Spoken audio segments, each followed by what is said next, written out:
What's up, everybody, and welcome to the Golf 360 podcast. I'm the host, Pete Popovich.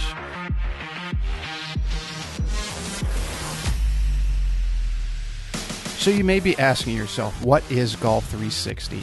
And Golf 360 is a show that was designed to introduce you to people associated with the game of golf to help you improve not only at your game, but also your life. Almost all of our guests are from within the industry in some way, shape, or form, but some of the guests we have are from outside the industry, and it mainly revolves around the business world with a few others scattered in here and there. Now, all of the guests that we have a few things in common. One, they all were highly successful and accomplished in their field. Two, each has something to pass along that will help you in your game and your life. And three, they were all more than willing to give back by passing along the things that they use to help them in their career, and even some of the mistakes that they made so that others don't make them in their journey. So I hope you find listening to them as enjoyable as I did interviewing them, and that each and every one of you benefits from the information that they so willingly and graciously pass along. Hey everybody, I want to give a big shout out to a new sponsor of the Golf 360 podcast, and that's Affinity Wealth Management Group. We all work exceptionally hard for our money, and none of us can afford to let that fall into the dark abyss of the big box financial service firm and their jack of all trades and master of none mantra, which basically means you become a number within a cookie cutter model that's also often accompanied by massive fees. Your future deserves more than average returns and little attention. At Affinity Wealth Management, they ensure that your financial goals receive highly individualized, tailored attention from experts, not just advisors, who are in the industry to be great and not average. As a client of Affinity Wealth, you receive a customized solution to your customized life, keeping in mind your family's financial situation, values, and risk tolerance. Call Affinity Wealth today for a no-cost consultation with one of their experts at 724-754-8200. Again, that's 724-754-8200. Or you can also check them out on the web at www.affinitywealthmg.com. That's AFFINITYWEALTHMG.com. This podcast is brought to you in part by Just Thrive Probiotic. You may be surprised to learn that your digestive system is the key to creating and maintaining the quality of your physical, mental, and emotional health, and it's one of the body's most essential systems. That's why the majority of nutritionists today highly recommend probiotics as an indispensable nutritional supplement. As a discriminating consumer, you've probably been searching for a probiotic that is proven, potent, and effective, and you found it. Just Thrive is your best choice for maintaining a healthy lifestyle. Just Thrive Probiotic captures the power of hundreds of thousands of years of nature's design with a specialized bacillus strain formulation that guarantees survivability through the stomach and upper digestive system. Supports optimum gut health, digestive health, immune health, and delivers antioxidants. Great for adults, kids, and the whole family. Use promo code GOLF360 at www.thriveprobiotic.com for 10% off your order. All of us have dreams of one sort or another. Some of you might have the dreams of someday owning your own golf course and managing it the way that you want to. Others may have the dream of playing as a touring professional around the world and winning at the highest of levels. Could even be your dream to be mentored by one of the greatest icons to ever play the game. But let's say you're living your dream, you're playing the PGA Tour, you're about ready to live another dream, and that is of becoming a parent. And all of a sudden that dream turns into a nightmare because your doctor tells you that you now have cancer.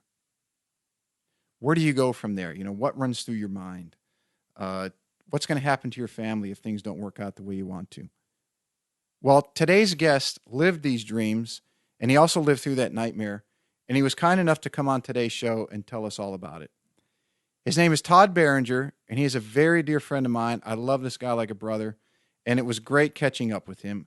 And I think that for many of you, after listening to what he has to say and his story, that he is going to endear himself to as many of you who don't know him as he did to so many of us who do. So please, as always, give a big Golf 360 welcome to former PGA Tour pro, current golf course owner, and cancer survivor, Mr. Todd Barranger. All right, Mr. Barranger, thanks for coming on the show, brother. Thanks, Pete. It's great to be here, and nice to hear your voice again. So you've got your business now. You got a long, illustrious career playing golf. But before we get into that, I want to get into what you've been doing lately and what you've been building for a number of years. And that's Southwest Golf Management. That's the name you guys are under now? We're under Spirit Spirit. Golf Okay. Management now. When I got out of golf for several years and got into the flooring business, Mm-hmm. and then when I got made the decision to get back into golf, we opened Southwest Golf, and we had several properties in the Phoenix area there, and then I split with my partner that I had with Southwest Golf, and we formed a company called Spirit Golf Management, and moved from Arizona area to southern New Mexico, West Texas area there, and we've now got 3 properties. We've got Picacho Hills Country Club, Sierra del Rio Golf Club, and Butterfield Trail Golf Club in El Paso, Texas. So we're growing at a nice rate, and really looking forward to the future with golf right now. Are you getting courses that were just mismanaged or economy turn or something like that where you're picking them up and then turning them around? Most of them have been mismanaged. I think that from what we can see, there's a lot of course conditions were bad, merchandising was bad, green fees were set at the wrong pricing, food and beverage was wrong, just kind of a full package of things that people get set in their ways and don't realize that they're in the wrong path, and next thing they know, they're $300,000-$400,000 losers every year, and so we've been fortunate. The Picacho Hills is the one that we own. We've just purchased that, and Elephant Butte. Sierra del Rio. It's in a town called Elephant Butte, New Mexico. That one was kind of a unique story that a gentleman named Jack Witt built this development, and Mr. Witt had some serious health issues and passed away at a rapid pace, and he had gifted the property to the city of Elephant Butte, and the city was just not they weren't in the golf business, and unfortunately it was ranked one of the number one courses.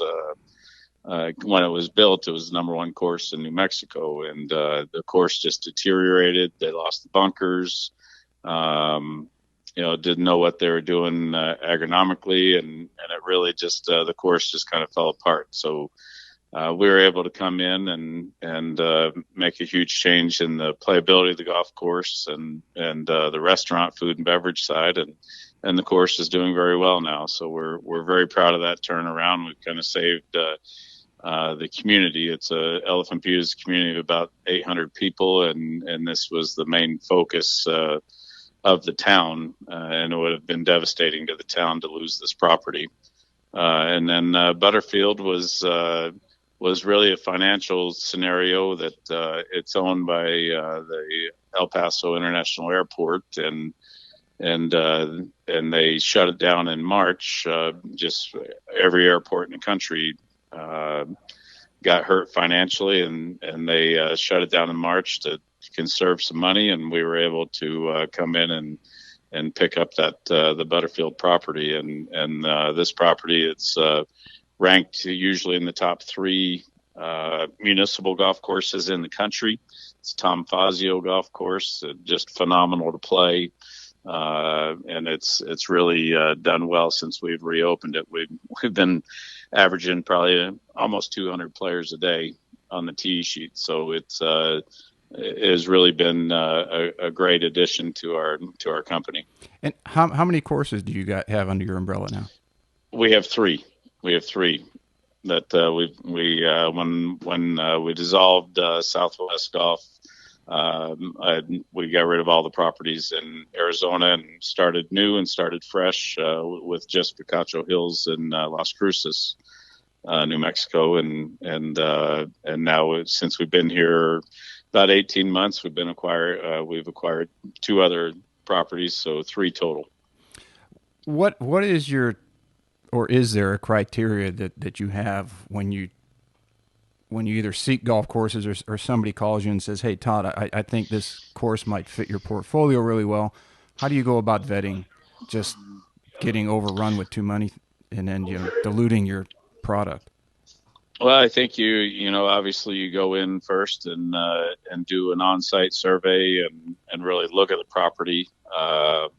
Your second step is to go into the financials and look at all your financials, what the course has been doing, see if anything jumps out at you. If you see a mismanagement of funds or they were allocating the wrong amounts, going in the wrong direction.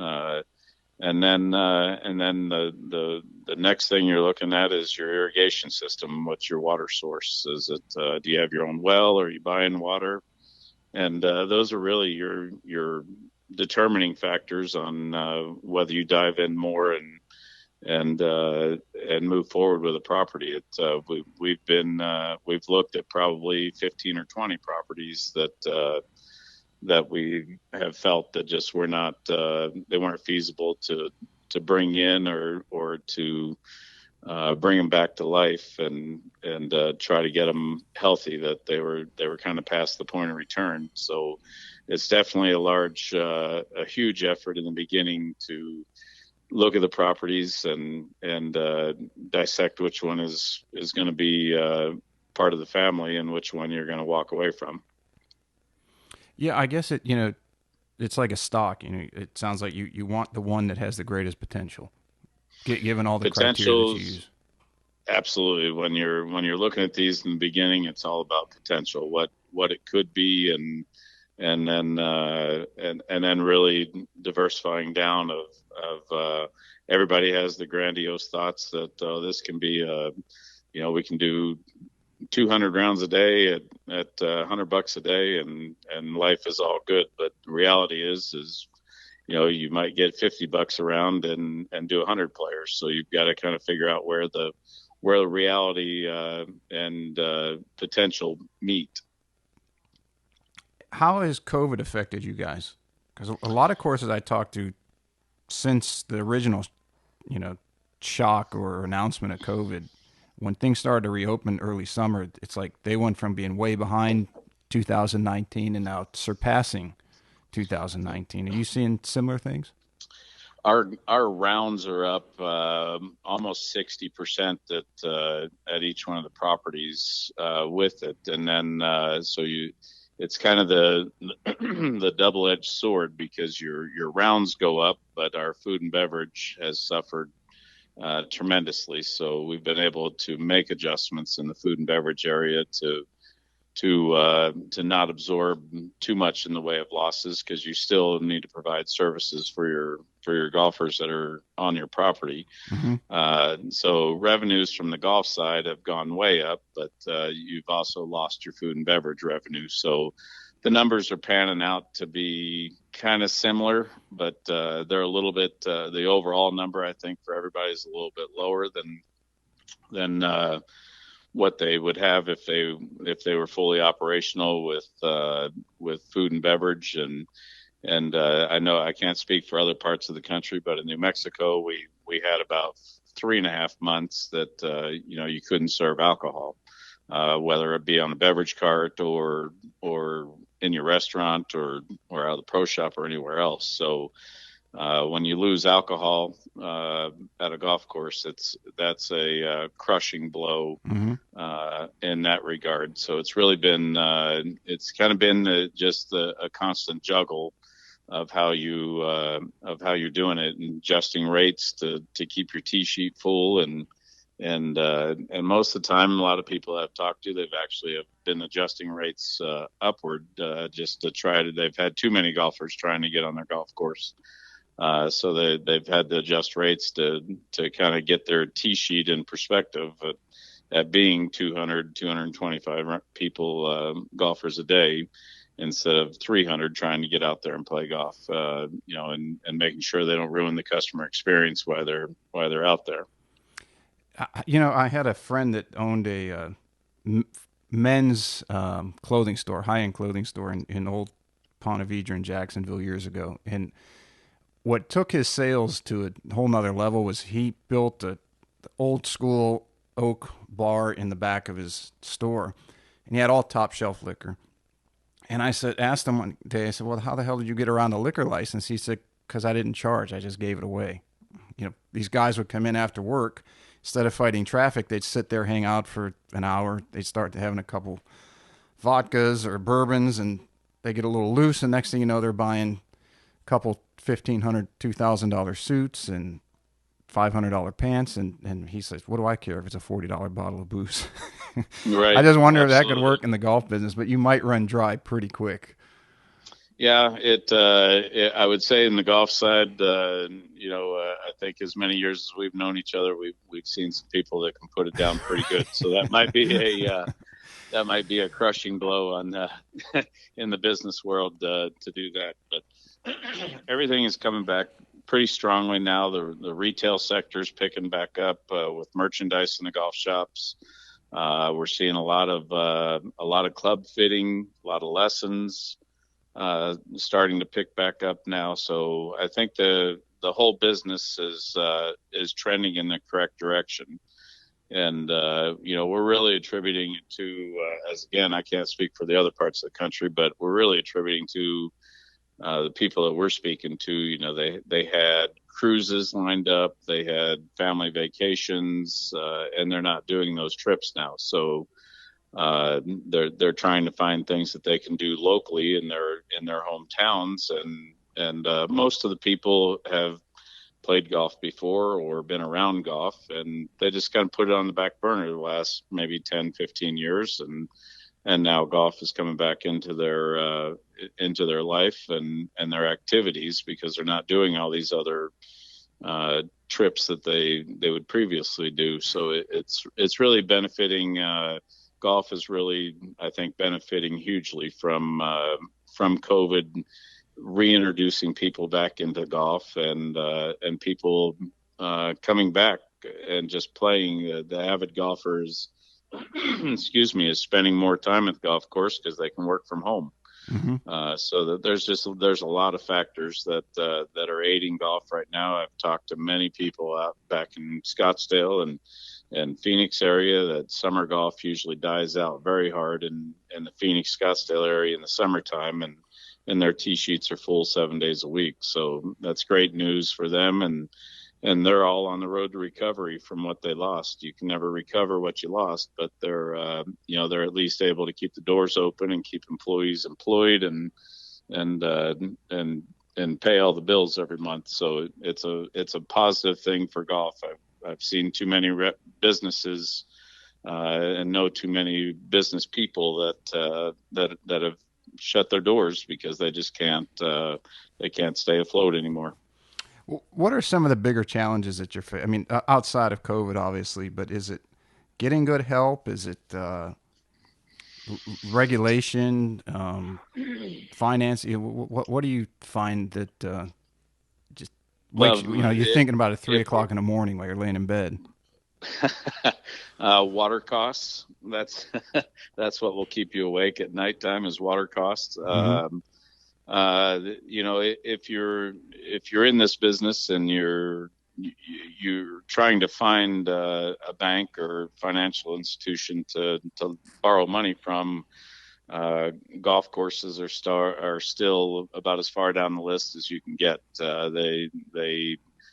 They truly, unless you have the money to pay for it, they really want nothing to do with you. So we've really been able to go after private fundraising and raise capital that way. Two of the properties that we have, we're in long-term 25-year management agreements. So those help in the beginning, because you don't have to go out and get financing. You're just having your upfront startup cost with the business. Mm-hmm. But it's the employees are always, if you've got 20 employees, you have 16 or 17 that are rock solid employees that you never hear a word from. They show up every day. They do their work, and then you've always got the 2, 3, 4 spots that are on a constant merry-go-round that you get people in, and they'll work a couple weeks, and that's probably the hardest part. And then with all the unemployment and the unemployment monies that were given away during the COVID, it made it extremely hard. The work pool went the workforce went way down. I think that was everybody I was talking to. That was their number one issue was finding people they needed bodies, and they couldn't get them, and that was extremely hard. I was talking to a guy that owns a restaurant up in Casper, Wyoming, and they were offering $25 an hour for a hostess. Jesus. And they couldn't get anybody to apply because they were making enough money. They were making more than that with their unemployment and their $600 a week. So, we're kind of getting out of that phase right now, and we're starting. We've got some ads out there that we've posted in the last week, 10 days, and we're getting responses again. So that's a positive sign that people are looking to go back to work again. So if most of your courses now they're up and running and they're fighting their way back and holding steady at least. What do you see as the next step to get those to grow? Or your company? Is it to acquire more courses? Is it to focus on the 3 that you have and make them destinations or improved or what have you? We're looking. I'd like to bring one more property into our group and hold at 4. I think 4 is a very good number. Our properties are very diverse properties from each other. So I feel like we're trying to build a company that no matter where the economy is, that we've got protection. There's always going to be a property or 2 that are really successful, and if the economy's in a good or bad position, it's going to several of the other properties will always be strong with that. But we're really taking it to the next level is perfecting what we've got now and streamlining it, getting our customer service up to the levels that we want, the golf course conditions to the level that we want, and just making it. We're really experiencing a scenario now where golf courses, country clubs, they're not just golf anymore. They're really becoming part of the social atmosphere of people's lives. And at 2 of our locations, it's the social center of the towns. So, the restaurants, the bars have a lot of non-golfers. Probably 60-70% of our people in there are non-golfers. So there's some trends going on with that. People enjoy the views. They like being at the golf course, but they're just not golfers. And we've really worked hard to attract those people to be, I guess our slogan, you would say, would be to be part of the community and not just the golf course that people go to. We're holding a lot of social functions for the community. We've got plans if COVID opens up and we can do it. We're going to have hay rides for Halloween, and Santa coming out to the golf course for pictures and that type of stuff. So we're really trying to work to be part of the community and involved with the community. So it's not just people get that stigma off that it's just a golf course. You only go there if you're playing golf. We're really getting the community to be vested in our properties, and they're going for lunch somewhere. They're going for dinner somewhere. So why not come to the golf course and eat and drink there? And so far it's been a pretty successful campaign to get involved with the communities, and the response has been really tremendous. A lot of people are like, I never even thought about coming out here. It was a golf course. So why would I go to the golf course to have lunch? And now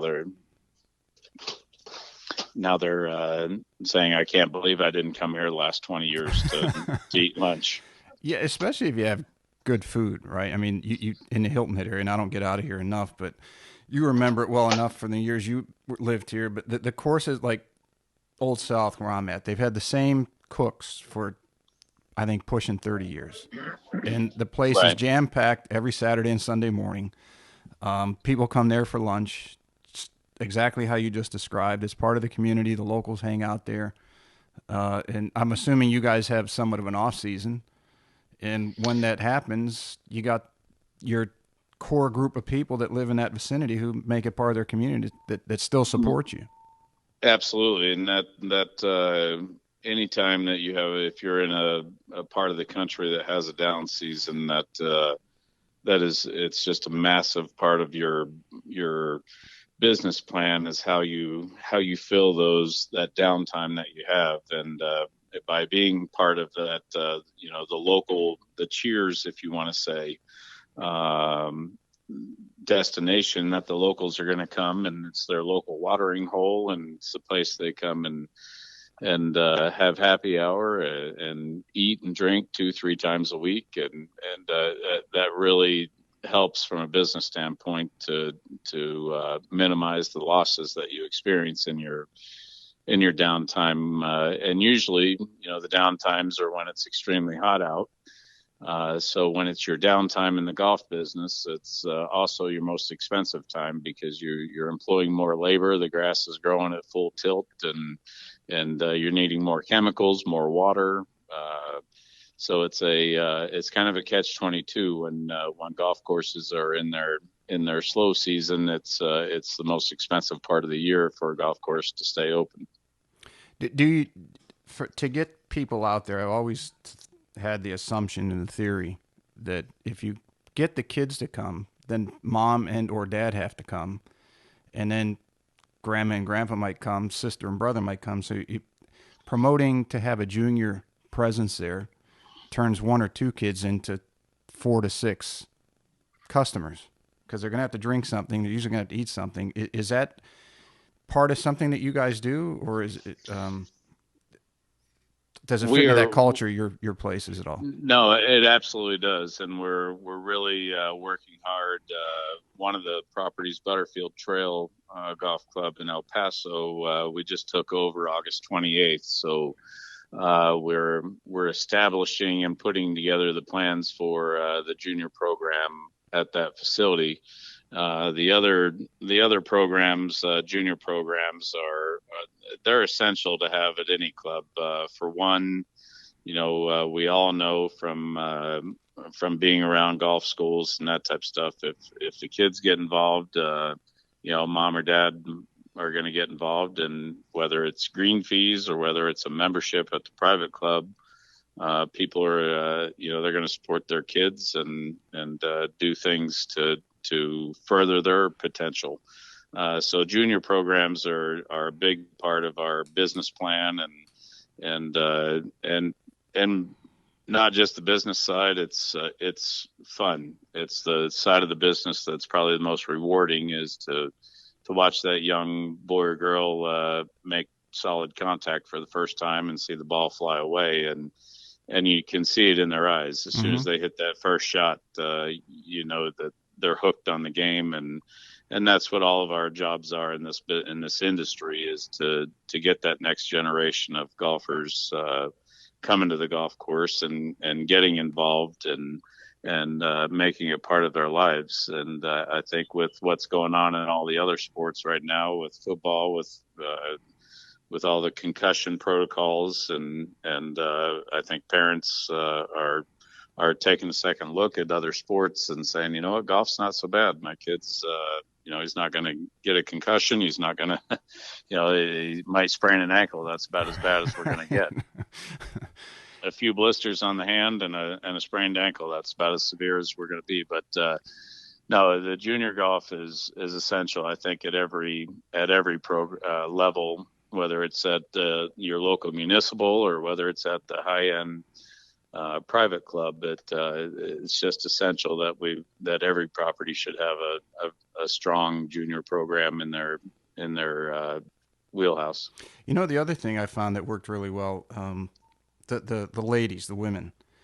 Mm-hmm. I had at one time I think we ran it continuously for 3 or 4 years. Was a ladies mimosa clinic on Saturday mornings that used to sell out every week, and it was Right. mostly beginners, and they would come in, and they either their friends played or their husband played, and they wanted to learn how to play with them, and they would come in and they would go in the pro shop and buy all these outfits. After a couple of weeks, they're showing up with new shoes, new clubs, new clothes, and the whole deal. And I'd ask them to start each week. I'd say, okay, someone give me a good story that you worked on what we talked about last week, and you went out and you did it when you played. And no one raised their hand. They look at each other. I say, none of you played, did you? So it turned out that they were there for the social aspect, but they Right. were also the ones spending the money. Right. In the Absolutely. club and the pro shop, because they'd all go get breakfast, they'd all go get lunch, and then of course they'd have their drink during the school. But And I right, think I and they're think it's buying the clothes right. for their husband and for their kids and everything else. So yeah, we have we're very fortunate. I've got a wonderful, incredible LPGA pro that she rotates between all three properties, and her job is solely to run the ladies programs at all three properties. And she has done absolutely an incredible job with growing the programs. She's got they call it the sandpipers at our clubs, and that's the 9-hole group that they tee off at the crack of dawn and play 9 holes, come in for breakfast and that type of stuff. And she's got she introduces them with free clinics and a lesson in wine type Mm-hmm. scenario, all sorts of. She's got some really incredible, great programs that she's got out there that she plays with the ladies. She does rule seminars with them. She teaches them. She does fittings with them. She runs all the tournaments. So we manage our ladies' days at the 3 properties so that none of them fall on the same day. And then she rotates from property to property, and she's there to greet them in the morning and check them in and make sure that everybody's happy, and then gets them on the course, and she'll go out and play a hole with all the groups through the morning, and then comes in and does their scoreboards, does the awards, has lunch with them, and sits around with the ladies in the afternoon and has a few cocktails with them. And our ladies groups were very notorious for playing, and then they would just leave. We would never get them in for lunch or for cocktails or anything along that line. And now they're one of our top spenders. They come in and they'll sit around for 2 or 3 hours and have wine or beers or whatever, the lunch and wine, and sit around and socialize. So it's Lisa has done an incredible job with our ladies programs, and that we've learned the hard way that if we keep the ladies of our clubs happy, we have a happy club. Mm-hmm. And so it has made a huge difference in our financial impact because we now understand fully that if mom says that we're going to play golf, everybody's going to play golf. And if mom says, I'm not cooking, we're eating at the club, we're eating at the club. That's exactly right. So it's been a big campaign for us, and knock on wood, we've had great success. But I think that's one of the decisions that I made last year was to bring an LPGA pro on and have her solely focus on the ladies side, and she's their point of contact, and the other pros and myself step in, and we're very involved with it, but she is taking it to a new level for us, where we have a very happy ladies group, and which makes everybody's life incredibly happier. What's interesting is when somebody's who's in charge of something, whether you're running it, you're the managing partner like you are, or you're an owner, if the ego is not so big that you will put somebody who knows more about you in that particular part of the business in charge of it, it's amazing how well it can flourish. And you see Absolutely. repetitively, people just, they either put somebody in position and they're over their shoulder all the time, or they don't let them do what they hired them to do. It's like a lack of trust. And it's like, well, then they wonder why their business doesn't flourish. Like you're the clog in the dam. Right. And Yep. it's You're great your own to worst hear you. enemy. Yeah, great to hear that you're doing that. I'm sure it's going to Yeah. continue to flourish. That's, with my playing background and stuff, I get requests constantly. Come and teach me. Come and teach me. I want lessons from you. I want lessons from you. And rarely do I do them. I go out and get involved in the clinics.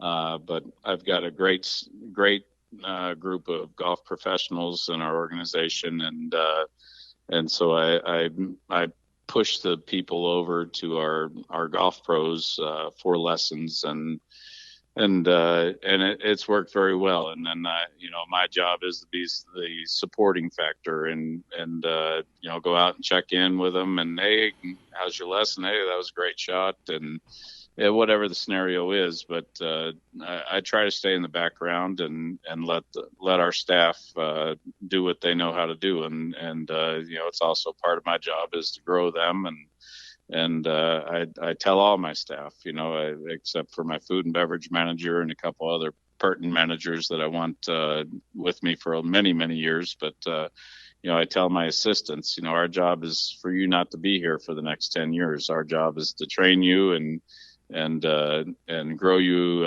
in the business enough that in 3 years that you can go off and you can run your own property, and you grow and you prosper. And to me, that's really when my business is successful, is when we grow somebody and they're able to go on and get their own property and grow their life. And it's pretty exciting to watch when somebody comes in that started on the bag drop or whatever scenario they were doing, and 3-4 years later that they're a Class A pro, and they're going off to get their own property. You had mentioned growing in going from being a world-class touring professional into the business you're in now and everything in between.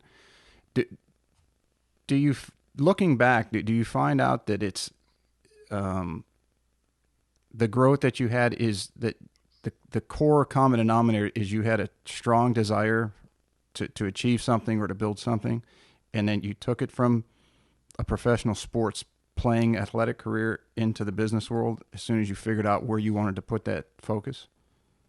Yeah, I think from playing on tour, there's no off switch. You might take a week off, but you're still thinking about it. You're still you played for years, so you know exactly what I'm talking about. Mm-hmm. You're always grinding on how to save that one shot around, and how not to hit that one poor drive, and I think that translates over into the business world. Excuse me, where you're grinding it out every day. How can we improve customer service? How can we improve our expenses? How can we make our customer experience better? How do we just improve all the way around? But I think that it really stems from all the years on tour, and we've all been in the golf business, and from the tour level to mini tour level, playing pro-ams and all that. I think there's a lot of things that you learn out there on the road that you don't realize that you've learned until you're out of the playing sector and you get into to the customer service arena, and you discover that I can deal with any personality that's out there. I've dealt with all of them on the golf course, and so it's definitely has had a huge benefit and help in my business, being able to communicate and in a professional manner to any and all personalities, to take a customer that's not happy with the situation and convert it into a positive where everybody's leaving the situation shaking hands and we'll see you next week. you and I and so many others we developed that it's you have a deep passion for what you were doing at the time, and for us it was playing golf at the highest level. For somebody else it might be becoming a musician or a CEO of a company or whatever it is. If you have a deep passion for that, you're driven every day and you're adding. You might not feel like you're getting far, but you're adding each day. As you said, how do you at the tour level? How do you save one stroke or save that one, or rid yourself of that one bad shot at the worst possible time? I mean, you're talking about fractions of or Right, right. millimeters of measurement. Where and you understand that you've gone through it, and now you're trying to teach it to your staff. So, and it's never easy, but you obviously have some staff who are their dream is to manage their own golf course. But how do you get that through to keep developing themselves as a person for the staff who is maybe doing it because it's their job? How do you motivate them, or how do you get them to see the things that you experience because you experience them over a long period of time? How do you teach them Well, that? I think you lead by example, and that's what I really try to do every day, and to teach the staff that you know, you learn something new every day. Every day that you turn the key in the lock of your front door, there's a new experience that you've never experienced before. And the personal growth to be the best, not just to be another golf pro, not just to be another person that has a staff bag, to how to separate yourself, and you again, it goes back, I think, to leading by example. That I go out and get on the mowers and mow greens with the maintenance crew.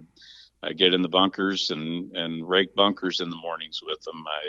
I go up and start people off first tee, and I clean bathrooms if I need to clean bathrooms. I really try to groom my staff that when you're in this business, you don't have a job description. Your job description is whatever needs to be done, and people learn that it's exciting every day because they know, they might be learning how to put a electrical outlet in the wall for the first time, changing a light bulb in a 15-foot ceiling. There's just all sorts of things that happen every day that you've never experienced the day before. So I really try to lead by example and let people know that, yeah, I am the owner of the business, but there's nothing beneath me that needs to be done. If I need to go out on the bag drop and scrub clubs and clean carts, we go out there and do that.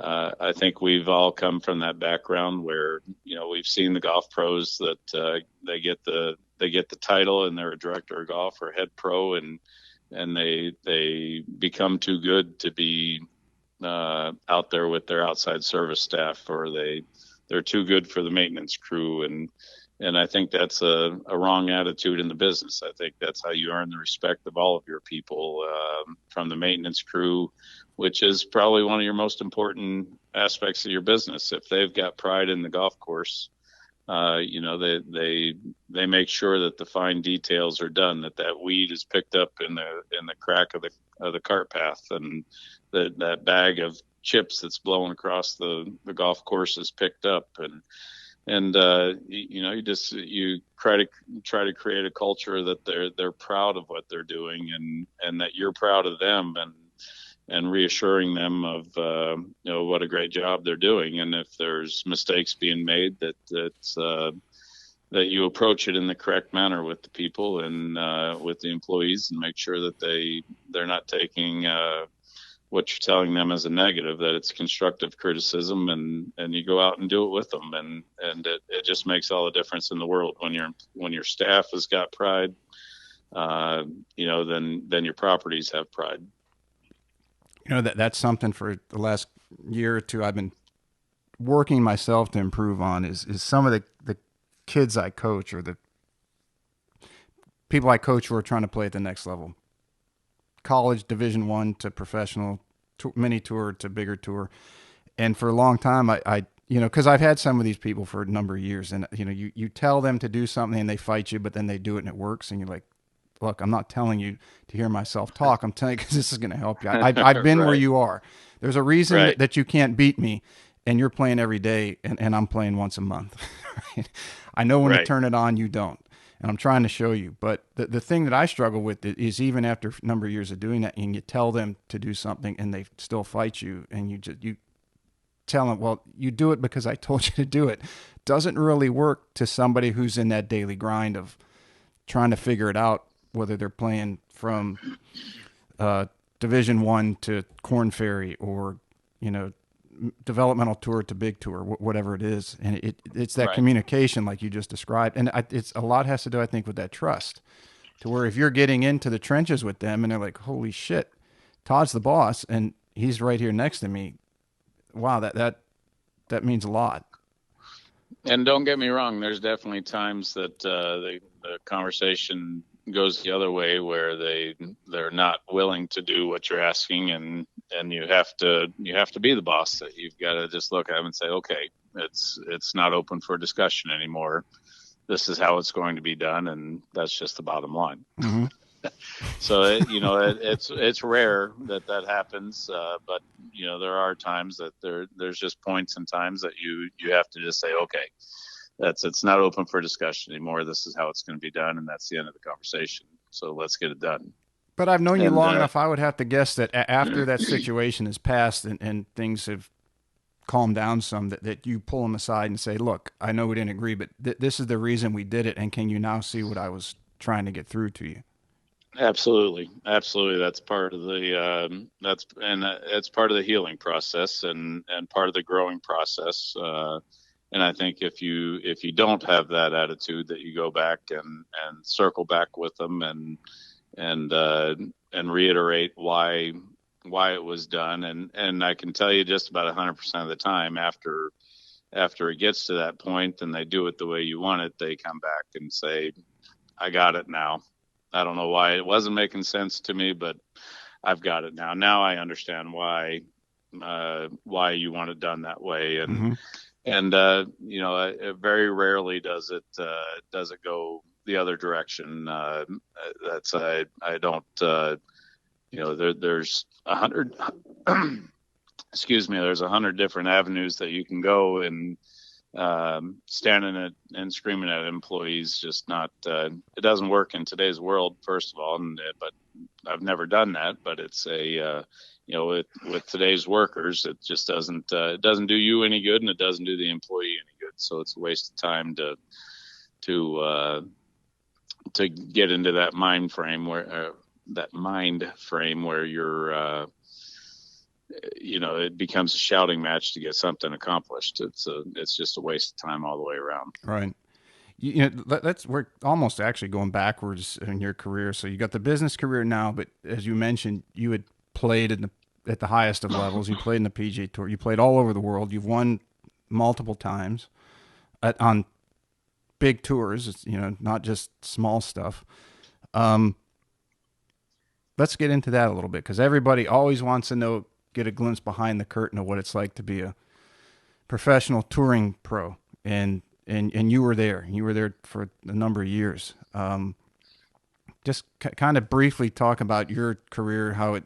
I mean, because you didn't come out of a big college. You came out of a No, junior college right. and achieved some pretty good success. Well, I think it went back that I knew what I wanted to do. I came. My family was not wealthy by any means, and so I didn't have the opportunities in junior golf to go play the big national events and do all that stuff to really get known. I was very fortunate growing up in Phoenix. We had an incredible junior golf program there. I think the who's who of, they're the has-beens of tour now because of my age, but at one time I think we had there was probably 7 or 8 kids that were on tour that came out of our junior program, from Billy Mayfair and many others that got out there. And I think that we all pushed each other as junior golfers, and some people were able to go do the national stuff, and unfortunately I was not able to do that, so I had to kind of take the other path and earn my way on my own merits with things. So the beginning years were lean and tough, and coming through. I always played well enough in high school and the junior tournaments that I played in. I was always competitive or was winning events, and I always knew deep down in that I had the ability. It was being able to financially get there. And then fortunately in Arizona, they had some mini tour events back then, and I got to play with Mark Calcavecchia and Paul Azinger and some of those guys before they ever made it, before anybody knew who they were. And so I got to see what it was like playing with a person at that level at a young age, and I knew where I had to get myself. And then with coming out of junior golf, going into high school, my father had some very serious health issues my senior year of high school, and so I was only able to go to a junior college and went to Scottsdale Community College, and we had a very successful team there, and went on, and I ended up just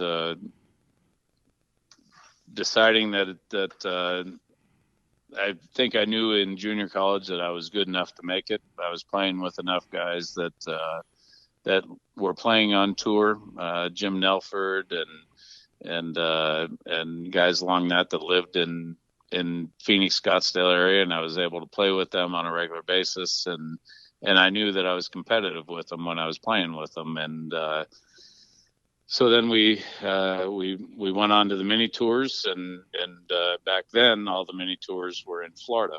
But let me back up just a second. I don't mean to interrupt you, but you I want to make sure everyone knows that. I mean, you were having success at the college level. You won the national championship, didn't you?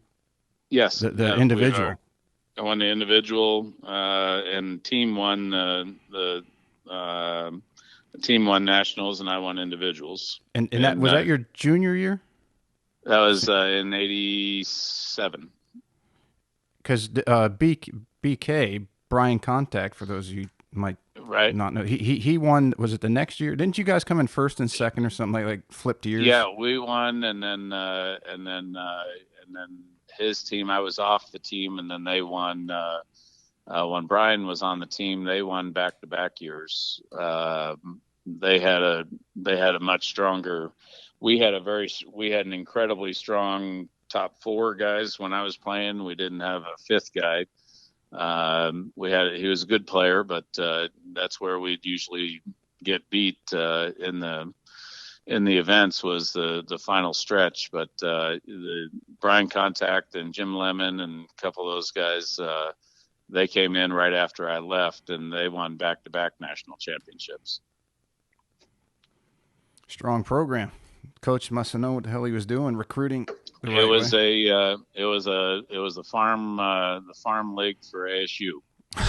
That's what it was. That most of those guys went on to play at ASU. They came out of Scottsdale. Steve Loy was the coach at ASU, and at the time, he had Mickelson and Mayfair and Jimmy Carter. Tom Stankowski, and I'm blank on the other names, but they were the powerhouse in collegiate golf. They dominated everybody, and so there was even if you were good enough to get on the team, you weren't going to be playing on the team. They had their starting 5, and so Scottsdale became if you wanted to go to ASU eventually you went through the Scottsdale program and then transferred in from there. Mm-hmm. So I was fortunate to be in that chain. It really, a lot of that developed after I left Scottsdale. The connection got much closer years after, probably 2 years after I left. It really became the farm ground for ASU golf. And at that time in the years, ASU was dominant in golf for many years. Yeah, all of Arizona. I mean, even University had Manny had Zerman and Robert Gomez. Yep, David Bergano, Jim Furyk. That Arizona and whole was strong. It was probably the best tournament of the year is when all the colleges in Arizona got together and played. U of A, ASU, Northern Arizona, Grand Canyon, all the junior colleges, and that was probably one of the strongest collegiate events of the year. Was when it was just Arizona golf. Yeah, you come out of that. I mean, you could top 3 in that, and you could probably have a good chance at winning the national title. Right. Yep. It was a pretty good time, and it if you thought you were good, there was always somebody in the field that was better than you. So there was always room to improve. Well, that's one of the things that I learned really quick was at the touring level, the Monday qualifiers, whether it's a mini tour, now Corn Ferry, I think it's called, is no matter how many under par you are, you continue to go under par. When you first get there, you might be, you're 5 under with 3 holes to go, and you think you could coast it in, and you get in, and there's already 4 guys ahead of you. It's like, it's never enough. Right. And that's a very harsh lesson to learn. But I would have to imagine, like you just said, with all those great players, that had to be instilled pretty quickly. It was, I'm going back 30, 35 years now in my life, but I remember playing in events and thinking that I easily had them won, and get in and kind of doing exactly what you were talking about. You'd shoot 69 or something on the last day, but I had it on autopilot the last 9 holes or the last 4 or 5 holes coming in, and you get in, post your score to find out that you lost by 1 or lost by 2, and because somebody shot 63 that day and flew past you. But it definitely taught me the trait of not taking the foot off the throttle until you're done, because every birdie counts, and you witnessed it with me in, was it 2000 when I finished 16th on the Buy.com tour, and I think we had a few cocktails and discussed where I could have saved one more shot here and one more shot there, and to work all season and miss. I think was it $1,100 or something like that. It was $1,100 difference, if I remember correctly, and that was just one swing somewhere through the course of a 10-month season that could have made the difference, but. That was, I think, one of the things that I was most proud of was missing that and going through the hardship. You went through it with me, do that, and then turn right around the next year and come back and finish top 15 the next year. Yeah, and talk about that, because you did miss it by such a small margin that was in 2000, and you were the bubble guy going into the Tour Championship. I was. Yep. And then the next year you're in the same position, and right. you have I think you shot like 79 or something in the first round of the Tour Championship in 2000, and right. I mean you were spent. I can remember that. But then in 2001 you're in the same position and you shoot 65. Right. I was. You know what? It was one of those internal. The many internal battles that you face. It was one of those that was probably the biggest battle internally that I had ever faced. And that was really kind of at the point that I knew after that first round, coming back the second year and shooting 65, that I think the light for the first time in my professional career went off, that I had it mentally for the first time instead of just physically. Mm-hmm. That was a big turning point in my internal belief in myself. I know there's a lot of guys out there that say I've always known, I've always believed, but I talked to them off the record, and that little leprechaun that sits on your shoulders, on everybody's shoulder. Right. It's just learning how to fight them off, but but that was one of the things that I was probably most proud of, was coming back and turning the tide the next year, and overcoming that hurdle, because I really was upset at myself for a long time, and it also set up the following year. I think in 2000 I won the Dayton Open in 2000, I believe it was, or 2001. And then the following year, I did not win, but I think I had 12 or 13 top 10 finishes, weren't you like number one all around on the tour that year? I was number one all around, but it really taught me to grind. And it was a conscious effort every week out there to, if I was at even par, and where maybe the year before I kind of just got into the house, the next year, and I pushed all the way through until we were 18, and I can't tell you, how many times I made birdie on 18 and picked up another $1,100 because I made a birdie. So it was a completely different mindset the following year when I went into that. I think I had something to prove to myself internally, and it was also nice to prove it to the golf world that I wasn't a mental midget out there. Yeah, and for anyone that wants to look, I mean, that's the year it was a great story. Golf Week had picked it up and even had put you on the cover that week. I think I still might have that where you signed it. Everything was there for me to fall right on my face and have a complete collapse. I had the national media on me. Had television crews on me, and the guy that was number one on the money, I think, who was it, Chad Campbell, I think, won the money list that year, and he's out playing in the final round or the first round of the Tour Championship, and nobody's following him, and I've got 5 camera crews and everybody else following me. So the scenario was definitely there for me to fall right on my face and have a big collapse. But fortunately, knock on wood, I was able to keep my head in place and go on down the road and be successful with that day and that tournament that week. I think I finished in the top 3 or top 5 that week. So the year before, that golf course ate my lunch.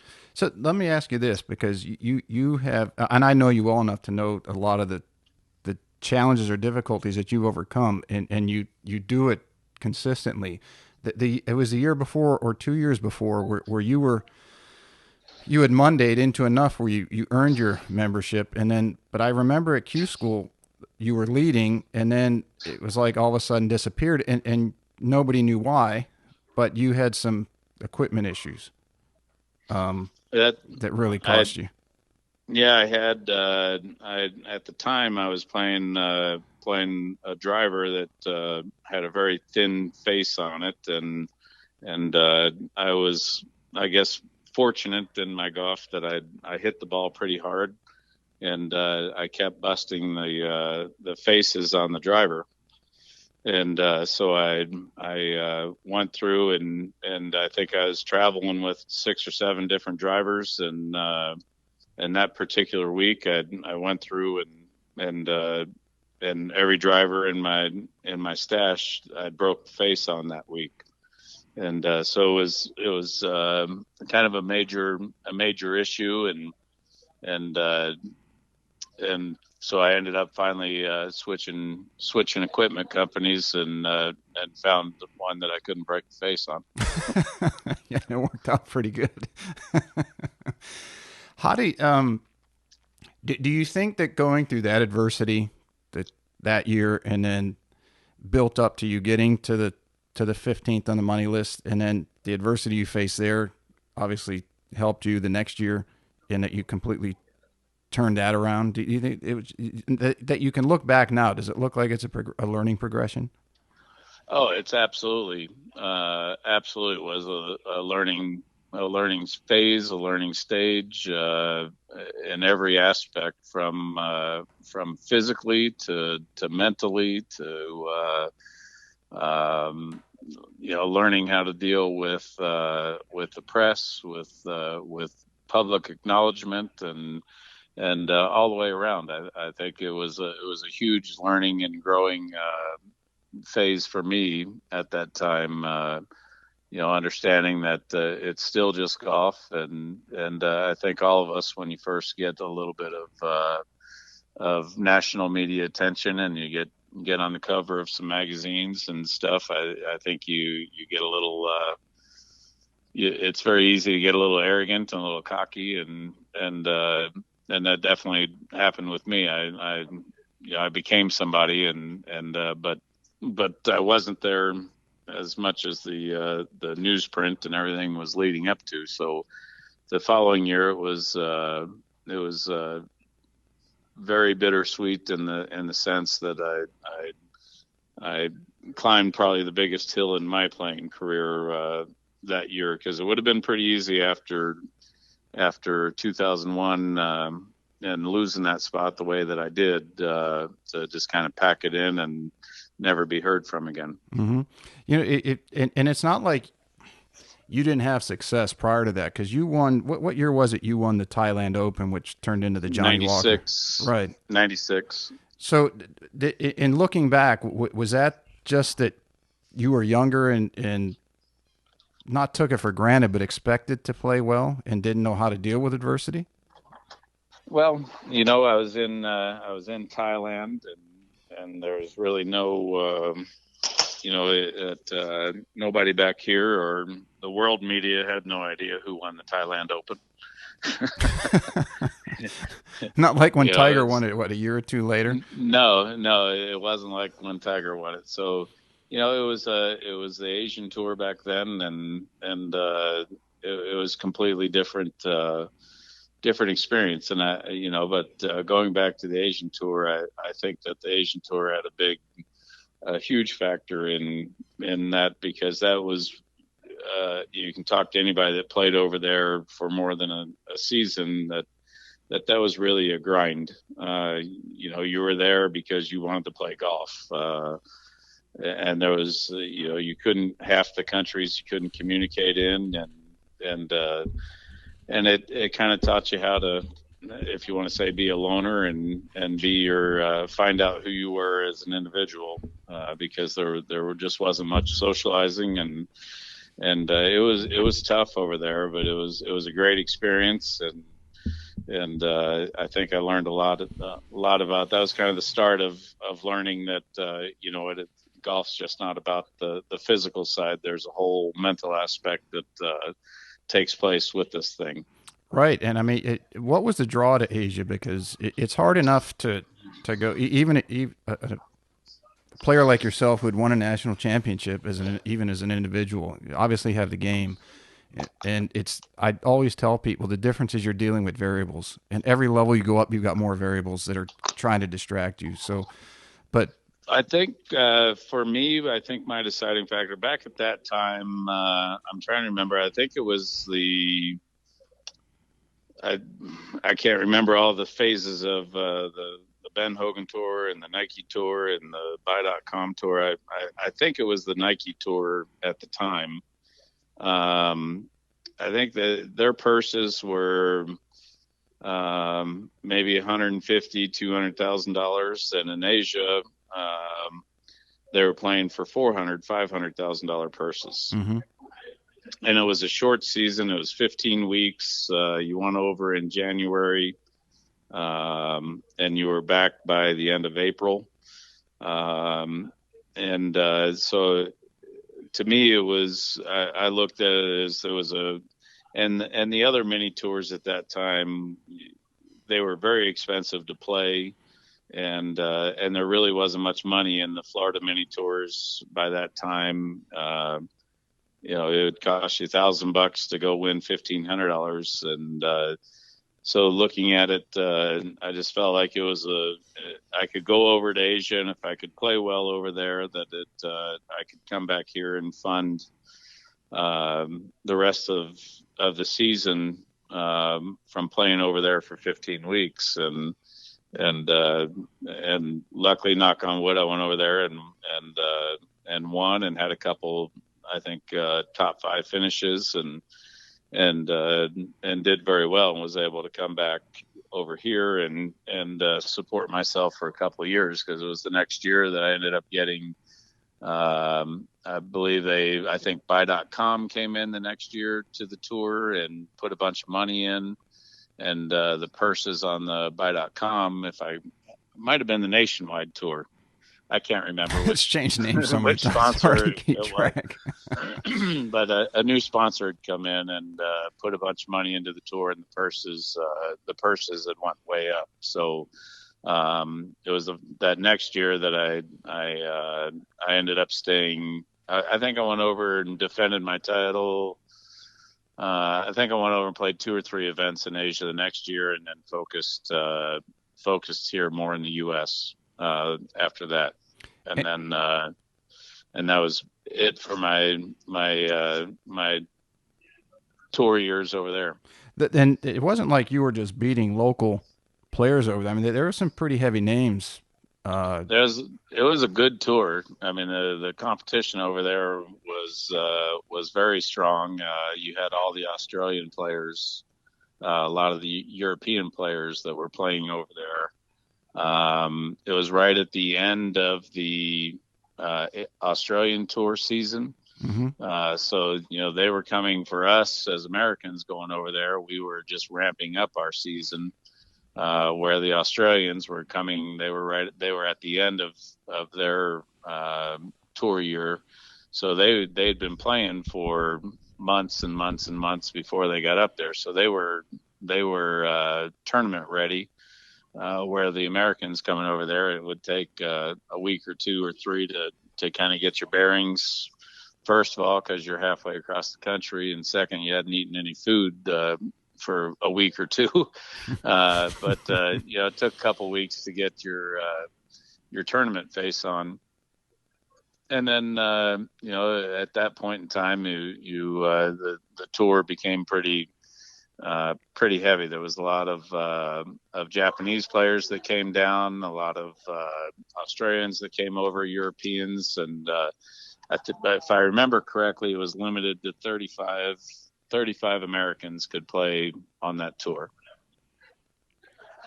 And was that by merit? I mean, if that you played prior and had done well, that you were given a higher ranking that you could come back the next year? Yeah, that's you could go back and play if you had finished in the top. I think it was the top 3 on the order of merit that you were granted the exemption for the following year.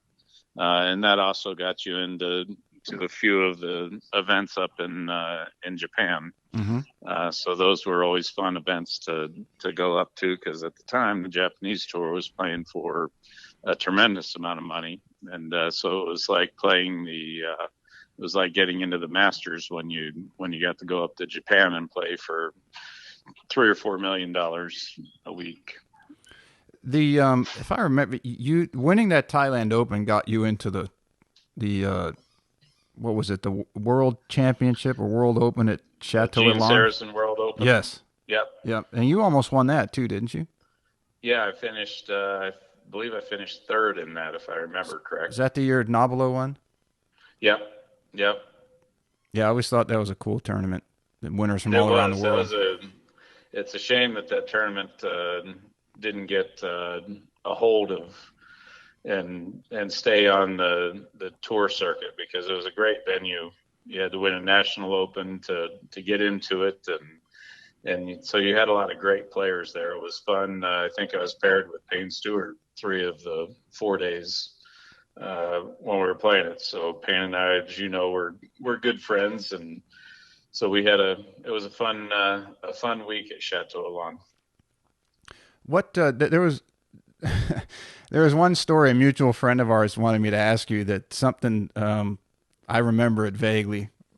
There was a locker room incident where you locked the door, and there was some rice paper frontages to the lockers that when you left they weren't in the same order that when you went in.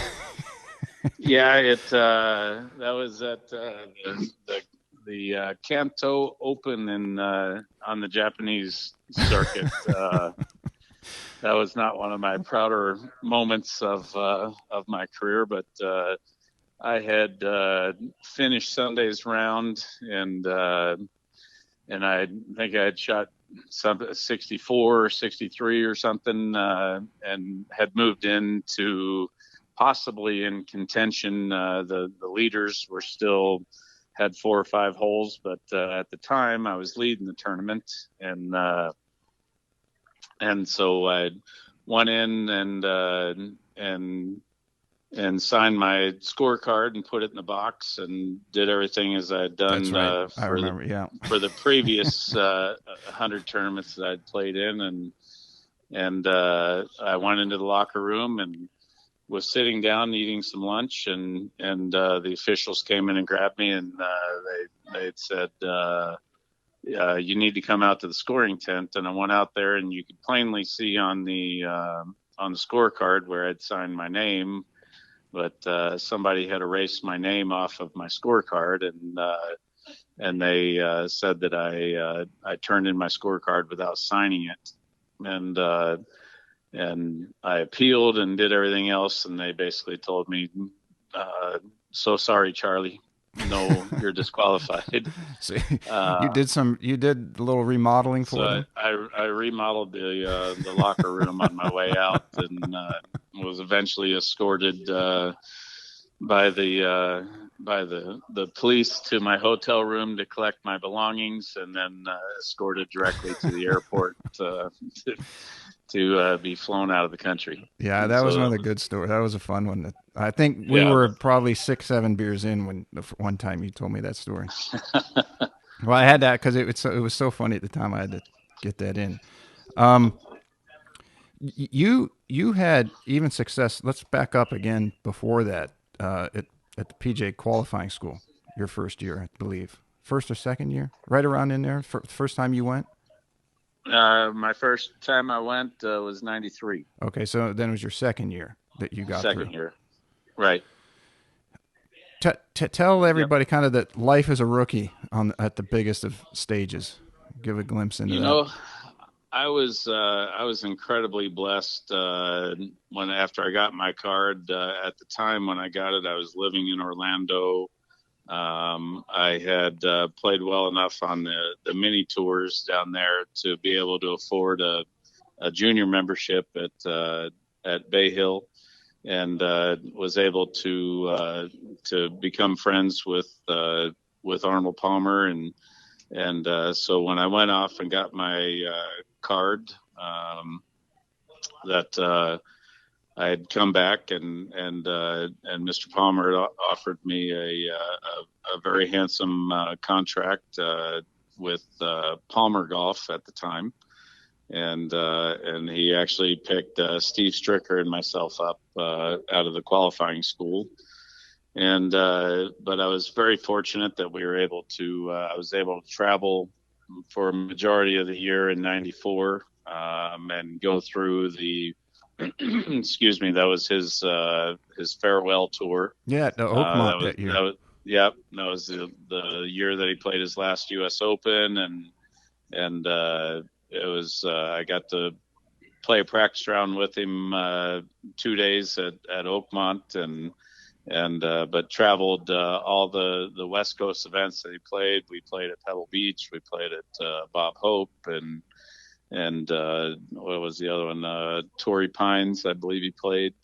So I was able to fly with him on his plane and travel with him and introduced to people that I would otherwise have never have met through everything. So it was my rookie year was an incredible year with being able to be around Mr. Palmer and it was very funny. I learned a tremendous amount from him. I'll tell you one good story of it.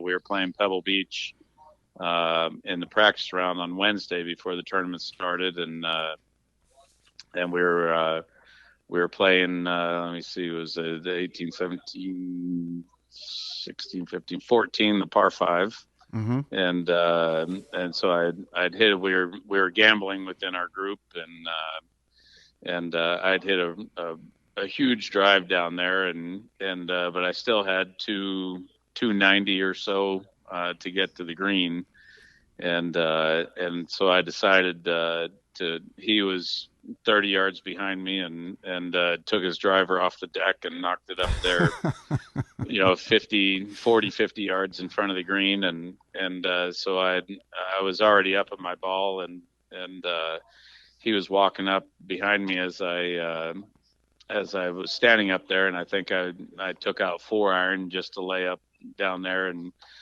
to wedge it into the green. I hit my 4-iron down there, and as he's walking past me, he said, "Don't you ever lay up again. You take that driver off the deck and you hit that driver." And he threw a ball down on the ground, and he said, "Hit driver off the deck right now." And so I take that ball and I rip a driver off the deck and hit it up there about 5 feet from the hole. And he's like, "Don't you ever lay up again. Never, ever. I'll never play another round of golf with you if you lay up again." And so that was my lesson of the year. And then so I kept that attitude through the 94 season, and it didn't work out so well. I hit a lot of drivers off the deck out of bounds and in the water and all sorts of stuff. But I held true to my word to him. I told him I'd go after every par 5 if I had driver or less into it, and I think my scoring average on par 5s would have been about 3 shots lower if I would laid up on a few of those. So it was enough to lose your card, but you got one of your biggest life challenges not long after that season, didn't you? Yeah, 95. 95. We were playing in Chicago. I was playing the Wednesday Pro-Am, and I had just started. I think you and I had both kind of gotten into the workout mode at that time, and so I was working out hard, and I had just switched trainers at the time, and so I thought that it was just a new training schedule, and we were really working hard on the core and lower back strengthening and all that type of stuff. And I was having some pretty severe pain across my lower back, and so I played the Pro-Am and was kind of hunched over and couldn't really stand up, and thought I had really, at the time, had pulled a back muscle or something along that line. Wasn't sure what I'd done, but knew something was not correct. And so throughout the course of the round, my left testicle had grown into about the size of a grapefruit.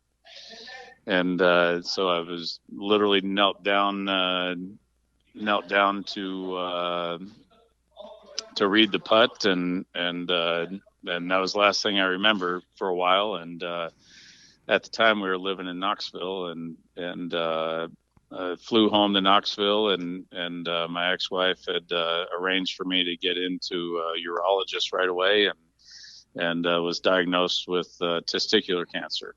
And so that was the beginning of kind of going through a little change of life there for a little bit, and but I was able to get back through that. Obviously, when I came back and won in '96, but that was kind of a start of a health issue that I'd wish I didn't have to deal with. So When you're sitting, I mean, as an athlete, you always think you're indestructible. I mean, you're usually training as you were, and you're at the highest level of your field in the world. And what kind of runs through your mind when you sit in front of a doctor and he drops that bomb in your lap? Well, there's a terminology of something going up into your throat, and that's kind of that's kind of what it was like. You're kind of, I would say more than anything, it was just disbelief. I think I was 25 at the time. I had really kind of felt like I was just getting my stride in golf, and was really kind of starting to feel like I belonged out there, and was playing well, and that type stuff. So it was a real shock to the system, and every thought that you could possibly have goes through your head. Will I ever play again? What's the deal? Where's life going to take us? And during that conversation, I had ruptured my the tumor that was connected to my left testicle. So the original prognosis is they wanted to do basically like a lymphomic surgery and go cut me from throat to toe and remove every lymph node that you have out of your body. And so we did some research and looked at all that type stuff, and it's basically that you were going to live in a bubble for the rest of your life. Mm-hmm. You couldn't shake hands. If somebody sneezed, you were going to get some type of a flu, and that my son was just born, so I had an infant child at the time, and actually he wasn't born yet. He was in her belly. So that was midsummer, and he was born in November of '95, so he wasn't out yet. So I had a new one coming, and was basically being told that my golf career was over, and you might not be around to not see him. be around to see your son, and so pretty much every emotion that you could go through, I went through. So I started researching and doing everything I could do to find out more about the surgery, and basically I made the decision after doing all the research that I was not a candidate to live in a bubble, and not a candidate to not be social and everything else. So I opted to do have the surgery and remove my left testicle, and then do the nuclear medicine treatment. There's another phrase for it. That's a big, long technical term, but I've forgotten what it is. So I opted to do that, and knock on wood, it was the right decision, because I think that I would have probably not have made it in life, whether it was through cancer or through self-affliction, living in a bubble. Yeah, I couldn't imagine you living in a bubble. Was that was around the same time Armstrong was going through his, wasn't it? Yeah. And Yep. did you, as athlete, Lance, did you guys ever come across one another? Yeah, we did. We did several testicular cancer awareness fundraisers and functions, and I want to say we did about 3 or 4 of those. So I got to know him as we were going through that, and that was kind of part of the healing process, because we were both going through it, and obviously he was a much larger athlete than I was. He was a household name, and nobody knew my name. But it was part of, I think we both played a little bit of healing with each other, because we were exposed. When you're going through cancer and that type of stuff, there's no morals anymore. You're getting poked and prodded, and you're completely vulnerable and exposed to everything. So I think our souls were open, and we had several hours of some pretty deep conversation about life and where you move on and how you move on, and I think that was kind of start of the healing process. And then I'd really say the second part of it for me was when my son was born, and that changed that changed my attitude a lot. Now I had it wasn't just me anymore. It was I had a young child that needed me and depended on me. So it was a very trying time, but he gave me a lot of strength to go on, and how close we are with things. So it was things kind of fell into that, and that also gave me the strength to go out and start practicing and start going through things. And one of the not getting religious by any means, but God puts people in your life at particular times, and I also at that time we had moved to Hilton Head after that, and then an old goat touring pro named Ron Cerruto showed up in my life, and listening to his story, winning everything that you could win as an amateur golfer, and having a successful professional career, and then being in a car accident and breaking your back, and never playing a tour event again. So people come into your life, and Ron was very instrumental in strengthening my mind and my physical ability, and getting me back on track. So there was a lot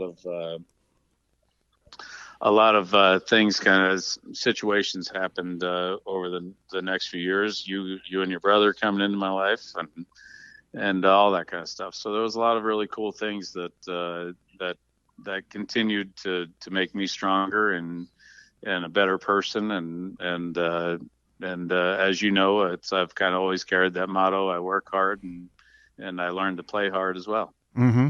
Yeah, I mean, and hopefully those listening, as you, whether your business life, when you started that, or your playing career and playing all over the world and dealing with issues, and then obviously overcoming one of the biggest things somebody can ever overcome in their life, and is that fighting for your life with something as difficult as cancer. And that's one that, outside of you being like a brother, I mean, if having you on the show and telling your story, wanted other people, especially in this trying time where everyone's, everything's so divided, and everyone thinks that no one else experiences what they do. And here you are, a guy who's done a ton of stuff, and yeah, there are challenges, but you work through it, and you continue going forward, and you push yourself when needed, and you use friends for help, and have faith, because somebody or something is going to come into your life when it's needed the most to help you. To help you go along. Absolutely. And I'd speak from experience on that. There's, if you're going through a situation in life and you're experiencing something that is beyond belief to you, there's somebody out there that has experienced it. There's somebody that has been through it, and there's somebody out there that's recovered from it. And if you're not finding those people, it's because you're not looking hard enough. And there's always somebody out there that has experienced what you're going through, and there's always, when you're going through a health crisis, there's always the self-pity that takes place in that, and there's just no room. That's one of the emotions that I can say from experience is that's the one that you got to kill first, is that self-pity emotion. Mm-hmm. And get out there and talk to people. The more you talk to people, the more you interact with people, because there's a tremendous amount of people out there that you would never know have experienced that, just like, this conversation we're having. I don't tell people anymore that I'm a cancer survivor and that type of stuff. It's a phase of my life I went through, and it's a phase of my life I'd like to forget, but you never forget it. But people, will search me on the internet or do whatever they do and come back and say, I didn't know that you had cancer. Yep, I did. Well, I've had it too. Mm-hmm. But people don't talk about it. You gotta, when you're talking about it, you'll find it. And if you're craving the healing, it's out there. You just got to go find it, because there's plenty, and people are more than willing to share their stories and give you strength and help you get through it, because nobody likes watching anybody suffer. Mm-mm. And that's the greatness in people, is that there's a group for everybody that can be a support group and help you. You might not find everything in one person. It might take 10 people to get the full picture to help you, but you got to keep digging and keep finding and keep talking, and eventually you'll find everybody that you need that can put things in perspective for you. Isn't it crazy in this age we live in, there's more ways to communicate with people, texting and social media and email. I mean, the whole thing, phone calls, but it all comes down to personal connections, and you don't get a personal connection when you're texting somebody. In fact, you probably get the opposite if the message is read wrong. Absolutely. There's still nothing like face-to-face interaction, and that I think we communicate less. We might write a bunch of words and that type of stuff, but the emotions aren't behind a text, or even sometimes that you can still get some emotions going through a phone call, but the emotions aren't just as if we were filming this live face to face. I'm sure that you've been around me long enough that I'm sure that as we were discussing the cancer and that kind of stuff, that I would have probably got both of us tear-jerking. Right. Exactly. It's probably good that we're. That's probably good. That's probably a good thing. I'm sure there'd be some liquid enhancement if we were sitting here together right now, even though it's still early in the day.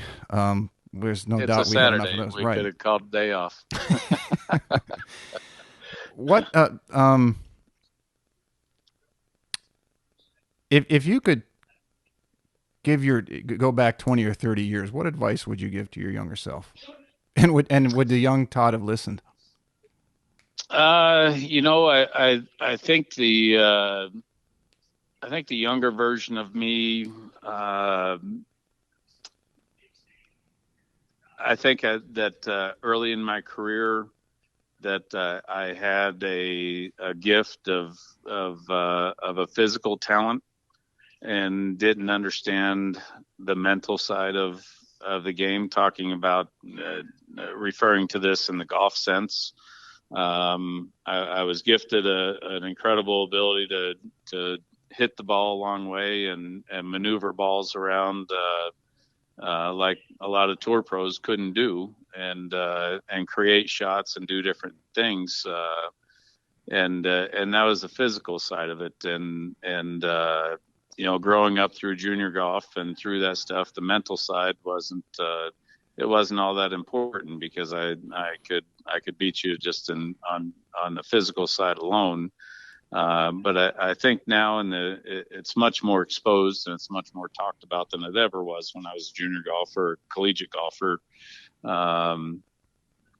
Today's world, a young collegiate golfer has a mental meltdown out there. They go to the therapist and have 4 or 5 hours of therapy. And back in my collegiate days, the coach handed you a bottle of Jack Daniels and said, go sit in the van and drown your sorrows and see if you can forget what happened today. So, a little different attitudes, but I think the mental aspect is that, and I think that if I would have had a much more of a mental aspect of what it took out there as I was younger, I think I could have been a lot more successful. There was many events where I went out there and shot 65 in the first day and was leading the tournament, and would shoot 77 or 80 the next day.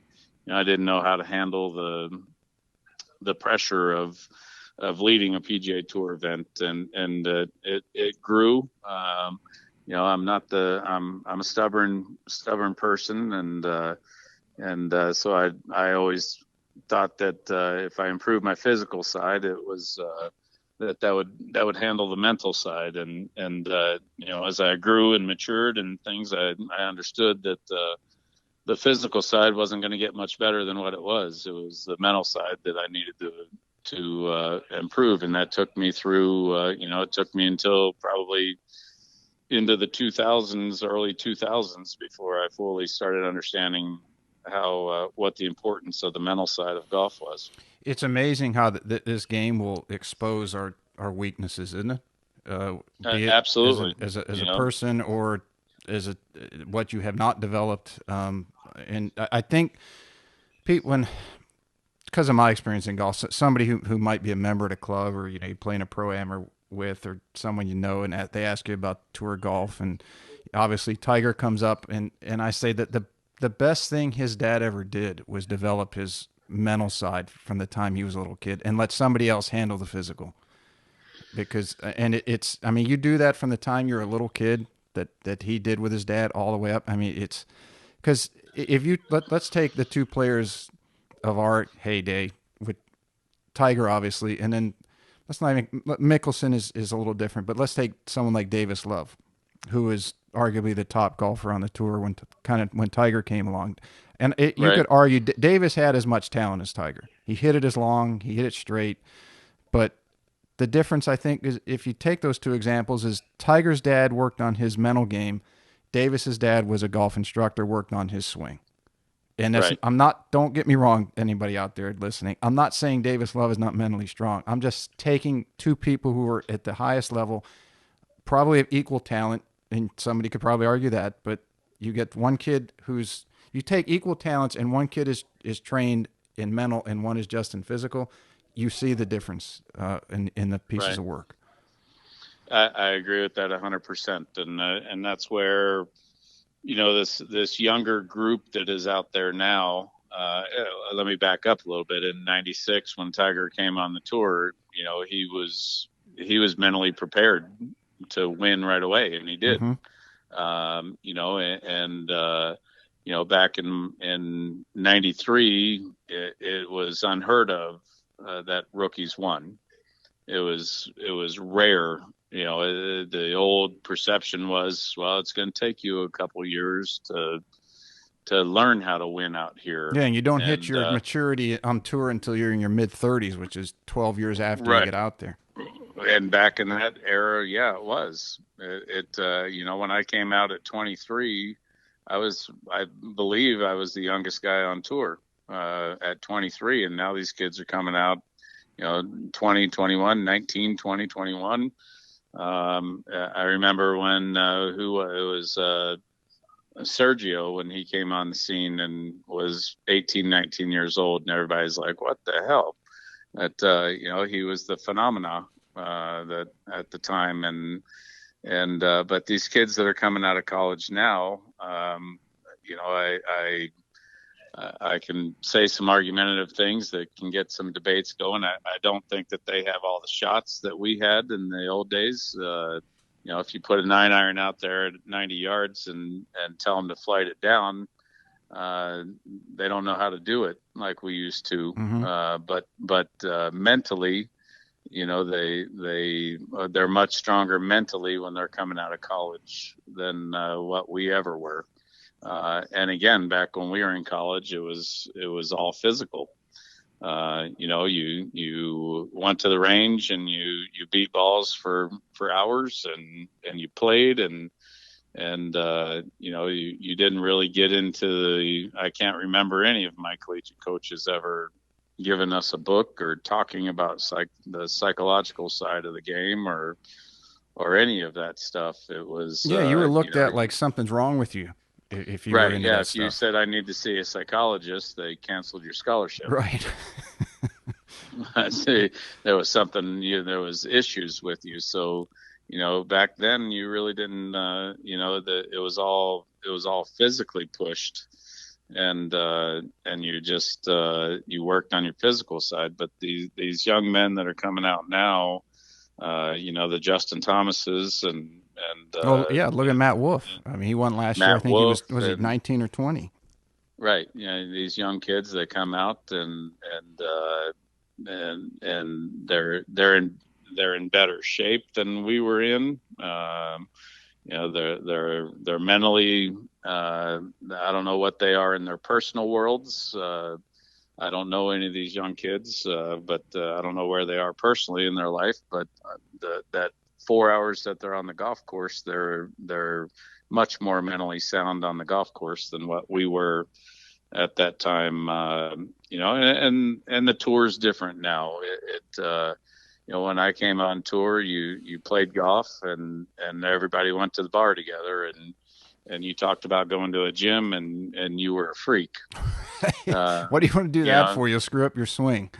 Right, absolutely. And now Bryson's putting on 40 pounds and hitting it 30 longer past everybody. It's right. And now you say, let's go to the bar, and they look at you like you're a freak. So it's completely it's went a full circle here where, now it's the activity and the fun time is going to the gym and going to your psychologist and going to your nutritionist and that type stuff. And back then, when I came out, all of that stuff was unheard of. I think Bob Rotella was probably the only golf sports psychologist out there, and now there's many of them out there, but and they're even starting them in.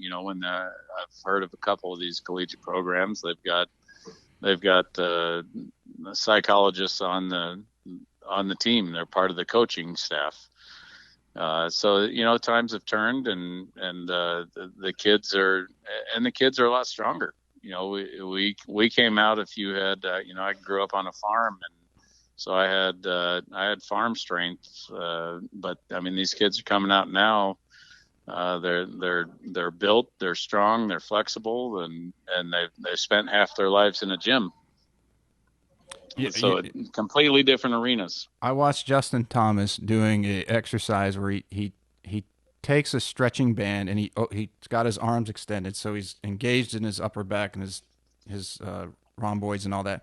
He's balancing on one leg. He bends over to where his upper body is parallel to the ground, and he does a full twist, right and left, like an airplane, to where his arms go vertical, comes back to parallel and to vertical, and never even wavers on the one leg he's standing on. It's just yeah, that would have put me in traction. Me too. I tried it, and my back just said, no, you're not doing this. And again on that, the perception back when in the early 90s was, all you're going to do is injure yourself.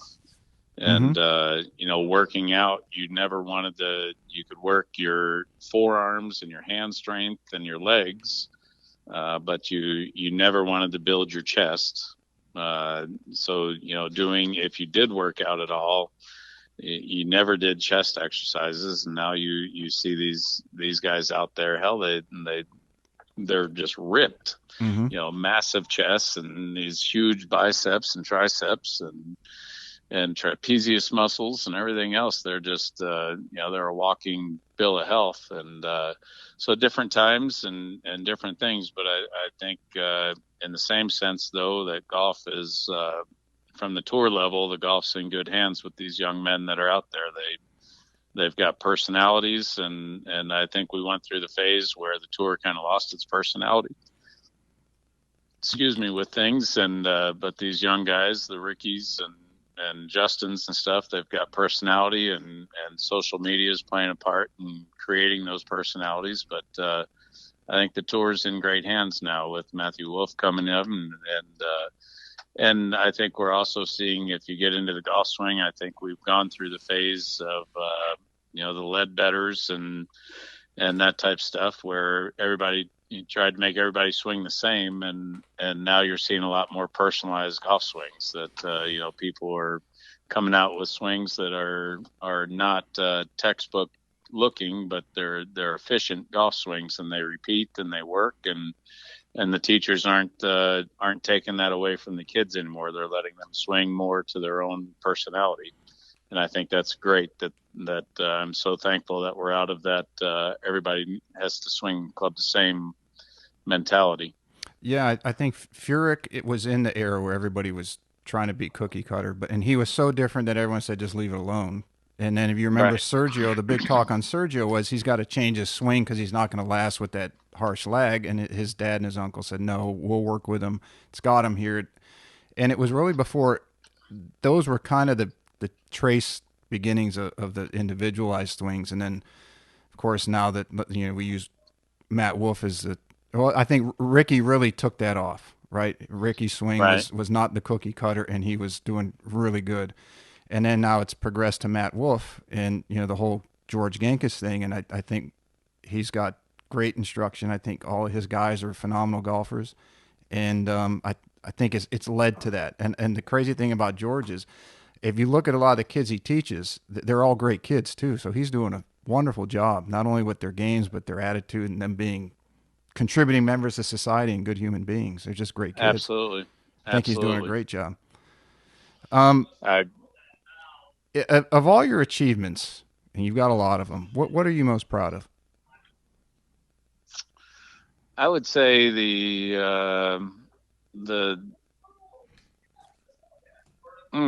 a good one. I'd say that probably from a golf career, I would say the 2021 season or 2001 to 2002 season with the Q School was probably a big milestone in my career, and secondly is my two young children that I have now is they're my world, and so thankful that they've come into my life. I'd say that being being in a completely different position in life. My oldest son TJ, I was on the road, and life was all about me and my tour career and everything else. And so it's incredible now that I get to be a dad and be at home every day with my kids and raise them and see all the fun things that I missed with my oldest son. Those are pretty good ones. No one can argue with that. You got a business to run. Let me get you a few rapid fires in here and then get you out of here. All right. Since you know courses very well, you played them all over the world. What would be the best course that no one's ever heard of? Butterfield Trail Golf Club. Where's that at? El Paso, Texas. Little promo there. See, you didn't know where I didn't even know where it was. No. So let's say that you, for the hell of it, you went and Monday qualified for an event and you won and you got on a hot streak and you made the Ryder Cup. It's the first day and you're walking up to the first tee. What would be your walk-up song? Probably. Let me see. It'd probably be Metallica, Enter Sandman. Yeah, that's pretty. Yeah, that's a cool one. It's one of my faves. Let's see what we got here. Your go-to curse word when you miss a shot. Oh Christ!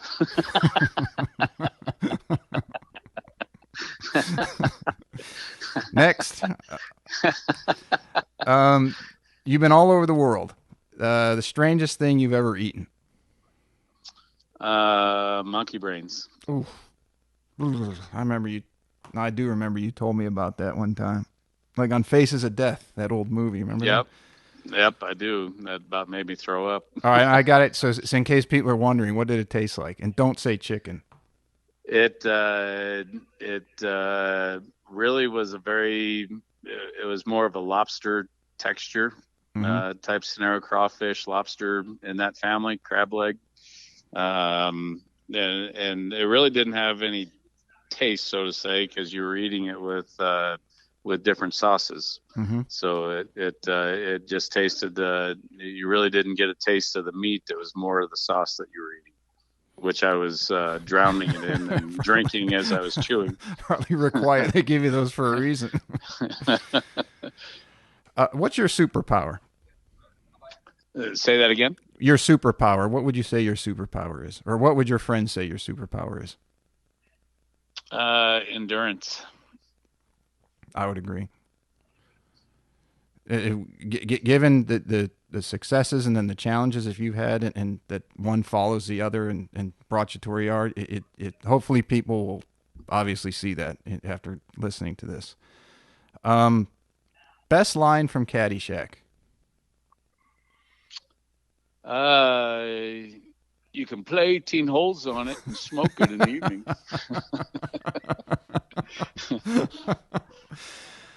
And it's in most states it's legal. Yeah, nowadays it sure is. Maybe now you're in the course owning business. You ought to look into that, getting hybrids where you can have a byproduct with the clippings of your fairway and sell them. Hell, I would lose half my groups. They'd be out there driving around the golf course going, "Hey, the next hole's over here." Okay. You could have a pot bar and call it Smoking Divots. That's right. Yeah, it would be 8-hour rounds of golf. Go to when you're with your buddies playing. What's your go-to drink? Dos Equis. Still, nothing's changed. Nothing's changed. If you had to play one course for every day of the rest of your life, what would it be? I'd say Muirfield Village. Oh, that's a good one. That's tough to beat, that one. And then the last one, this one I give to everybody. Greatest of all time, Tiger or Jack? So, and you're one to speak because you crossed both generations. So you would have been front row and center. I would say Tiger. I think it's a choice that you can't lose if you say either one. That's it, and the reason I say it is just that Tiger Jack and Arnie together had an incredible impact on golf.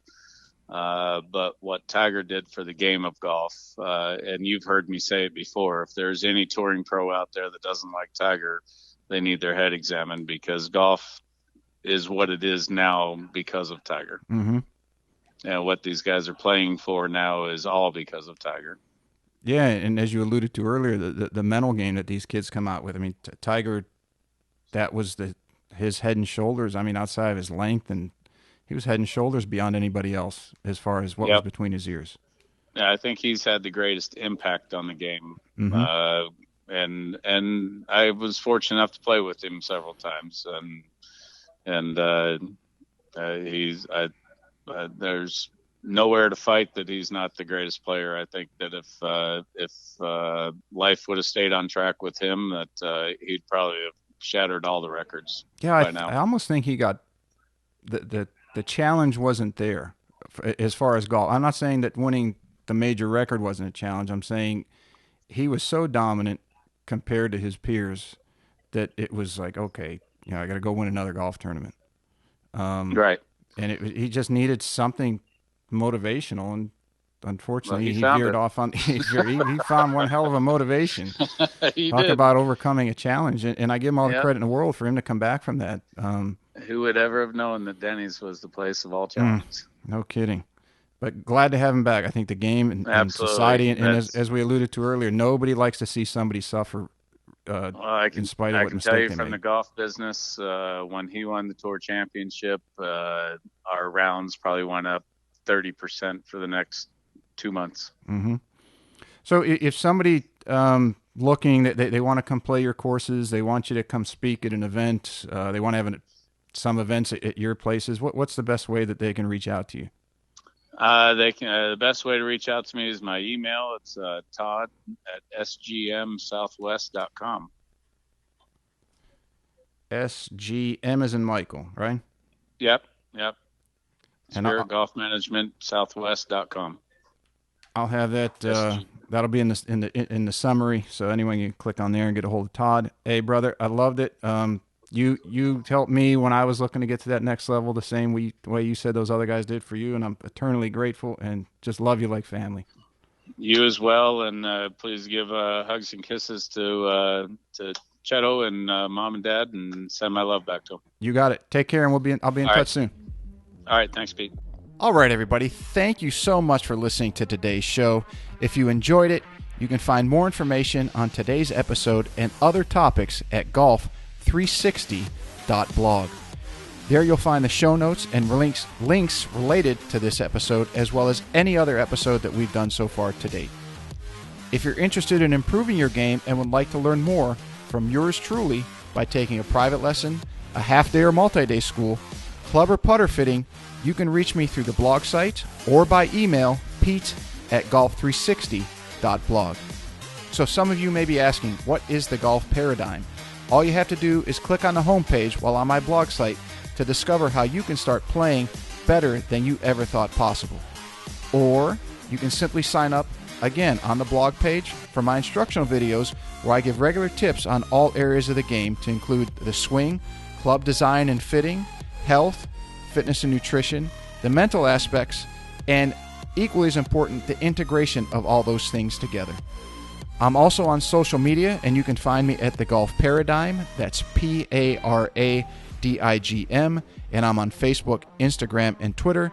And don't forget to subscribe to my YouTube channel, also under the same name, The Golf Paradigm. Facebook is usually the best way to reach me for questions and or comments, and I look forward to hearing what all of you have to say. This podcast is brought to you in part by Old South Golf Links. A short ride across a bridge from Hilton Head Island is one of the area's finest golf courses and a hidden treasure. Set up on towering pines and ancient oaks with sweeping marsh vistas, truly makes Old South Golf Links a one-of-a-kind golfing experience. The Clyde Johnson design was named one of the top 10 new public courses when it opened, and it also takes full advantage of the natural beauty of the Low Country. Old South is a fun and unique challenge for golfers of every skill level and a favorite of both locals and visitors. Whether it's your first time here or you're a regular, you'll be treated and feel like family. From the bag drop to check-in at the fully stocked pro shop with both men's and women's apparel, to breakfast or lunch before or after your round, the staff is always ready and willing to help. Experience for yourself why Old South is one of the premier golf courses in the Hilton Head area and why it will quickly become a favorite of yours too. Visit them in person or online at www.oldsouthgolf.com, or to make it tee time, simply call the pro shop at 843-785-5353.